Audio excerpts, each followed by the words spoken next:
M.J. Hearle, author of Winter's Shadow and the sequel, Winter's Light.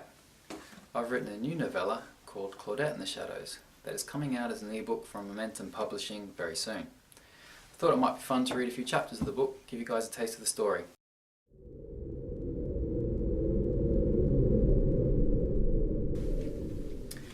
Chapter 1. The Girl Who Didn't Dream. Claudette lay awake in the dark, listening to her brother's nightmares. Blake's anguished moans and mumbled protests were so clear through the thin walls separating their rooms that he might well have been lying next to her. For 3 months now, Blake's cries had consistently rang through their terrace and disrupted the sleep of everyone, save for Claudette, who rarely slept.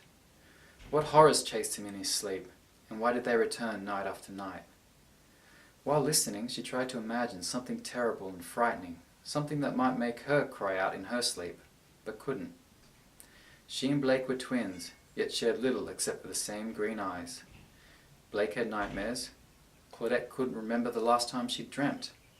Her brother had imagination. She had none, and did not miss it. Something small and hard bounced off her bedroom window, a stone. Claudette's heart quickened as she stole out of bed and stepped lightly across the cold floorboards. Outside, the amber gaslights shone dully over the snow-covered street. Standing beneath one of the gaslights was a young man. Seeing her at the window, he took off his hat and raised his hand in greeting. Simon Fontellier's dimpled smile was wide. His blonde curls gleamed coppery in the light. He was beautiful, and he was here for her. Grinning back at him, Claudette motioned for Simon to wait and quickly slipped on the dress and gloves she'd laid out before bed. She didn't dare turn on the lamp for fear of alerting Mrs. Oldenkamp, the housekeeper, who was known to sit up late reading. Luckily, Claudette's vision was sharper than most, and there was enough light spilling in through the windows to check her reflection in the vanity. The dress fitted well. It was violet, with black embroidery running along the hem and sleeves. Now all she needed was her hat. She balanced it delicately upon her dark tresses and gathered her boots, deciding stockinged feet was the stealthy option for tiptoeing out of the house. As she reached the threshold of her room, she heard Blake cry out loudly in his sleep. She paused, holding her breath. Sometimes his night terrors drew mother. When no footsteps came, Claudette exhaled and slipped into the hallway. Evidently, her mother had grown as inured to Blake's nightmares as Claudette had. The silence of the house weighed heavily upon her, and was broken only by the steady ticking of the grandfather clock in the study. While moving towards the parlour, Claudette was conscious of every creaking floorboard and the seemingly deafening whisper of her dress. At any moment she expected to hear her parents' bedroom door thrown open, followed by her mother's angry voice demanding to know what Claudette was doing. What was she doing? 3 weeks ago, Simon had accosted her in the street while she and Blake were on their way to their tutorial with Professor Claimer. Seemingly unconcerned about risking impropriety, Simon had loudly declared her to be one of the most elegant young ladies in all of Amsterdam. Blake, always the protective brother, had sent him on his way, but not before Simon had coaxed her name, or rather the name her family was using in this city, Pascal. This was all Simon had needed to begin sending her letters which he'd had to quickly retrieve and hide from Mrs. Oldenkamp, who would surely have told Mother. Claudette was not allowed to have friends. That was one of the rules. Nevertheless, she and Simon had begun a secret correspondence. Each of his letters had grown more passionate, culminating with his invitation tonight. He was going to take her to the dance halls near Ladderspleen, a part of the city renowned for its exciting nightlife, a life that heretofore had been kept from Claudette. The only dancing she'd ever done was by herself in her room. The prospect of being able to dance with others, let alone a man such as Simon Fontelier, was almost deliriously attractive. She felt flushed just thinking about it. A low fire was crackling in the hearth as Claudette crept into the parlour. Mrs. Oldenkamp normally would have extinguished it by this late hour, so perhaps she was still awake somewhere in the house. Quickening her step, Claudette reached for the front door. "My dear, you have chosen poorly. I believe orange and teal are the fashionable colours of the season." With a gasp, Claudette whirled around. Sitting in the armchair by the fire, a pipe in hand, was her father, Araman. She must not have noticed him in her haste to be gone. The tiny glowing ember of the pipe flared brilliantly as her father inhaled, splashing light across his features. He did not look pleased. "Father, I thought you were travelling." "Clearly.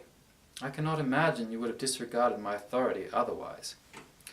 "I wasn't. I was—" Claudette swallowed desperately, trying to form a plausible excuse. "Taking the night air? Alone, I suppose?" "No." "Yes." She sighed, defeated. "I'm afraid you will have to disappoint Master Fontelier." Claudette felt colour rise to her cheeks. "How? Have you been spying on me?" "Yes," he answered simply. "With good cause, it seems, as you clearly lack the intelligence to govern yourself." "If I have acted irresponsibly, Father, then it was only out of desperation. I was only going to be gone for an hour, 2 hours at most. You know why you are not allowed to leave the house unattended." "Unattended? I would be with Simon. Besides, we have heard nothing of Victor or the Bane for months." Victor Bonaire. The name held almost biblical power for Claudette. Ever since she could remember, her family had been fleeing from Victor and the shadowy group of men who represented him, the Devil's Bane. Claudette had lost count of the number of times she had been woken by one of her parents in the middle of the night and told to ready herself for a hasty departure. It had happened so often that those occasions had become more irritating than terrifying. All it would take was a rumour of the Bane from one of Father's contacts, and a family would be forced to flee to a new destination. What made matters worse was that Claudette had never seen evidence of their pursuers. Being told to run from an invisible terror seemed not only counterintuitive, but also foolish. She would question the Bane's very existence, were it not for the frightened look that came into a mother's eyes on the rare occasions when Victor's name was mentioned. Her father took another toke of his pipe, his voice retaining that maddening calm which made Claudette feel even angrier. "I understand your frustration, Claudette, truly I do. But the nights are not safe for you. Not yet. And that Fontelier boy, well, there will be other suitors more deserving of your attention." "What do you mean by that?" "The boy has a reputation for gambling. He has debts, legendary debts. A scoundrel by all reports." "How dare you speak about Simon like that? You choose to believe barroom gossip over your daughter? Simon's family is highly respected. They live in one of the finest houses—" "Fine houses, dear daughter, do not necessarily fine gentlemen make." Now the angry words sprung forth from her. "You sit there in judgment of a man you've never met like some paragon of morality. Yet if you are so fine a man, Father, then why do you live this fugitive life? What sins darken your past? Answer me that." Claudette couldn't be sure, but she suspected her father sighed deeply in the shadows before answering. "When the time comes, spare me, Father. This inevitability you speak of is an illusion. I'm doomed to spend my life running and not know why." Claudette glared at him silently, wishing she had the courage to walk right through the front door, his rules be damned. In the end, she simply turned brusquely on her heel. Only when she had returned to the dark of her room and saw that Simon had gone, did she allow the tears to come.